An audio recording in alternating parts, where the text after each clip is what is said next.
అది ఎట్టా బతికి బట్ట కట్టాలో నేర్చుకోవాల్సిన రహస్యం. రోజు సంపాదించిన దుడ్డు ఖర్చులకు పోను 5-10 అని రొంచెమైనా జమ చేసి పెట్టినావంటే ఒక రోజు ఊహించని విధంగా ఏదో ఒకటి జరిగి ఉత్తి చేతులతో నిల్చోవలసి వచ్చినప్పుడు అన్ని రోజులు కష్టపడి ఒక్కో పైసా కూడబెట్టుకున్నదంతా ఎవ్వరి సహాయం కోసం ఎదురు చూడకుండా మనకు ఉపయోగపడతాది.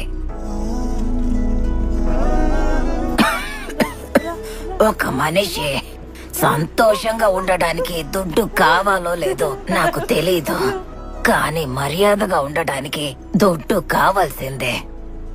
జీవితంలో బతకడానికి ఎవరైనా దుడ్డు అవసరం లేదు అని చెప్పినారంటే వాళ్ళకి దుడ్డు సమస్య లేకుండా బతుకుతున్నారు కాబట్టి అట్టా చెప్తున్నారని అర్థం. అట్టంటోళ్ళ మాటలిని మీరు కూడా అట్టాగే బతికినారంటే ఎట్టాగే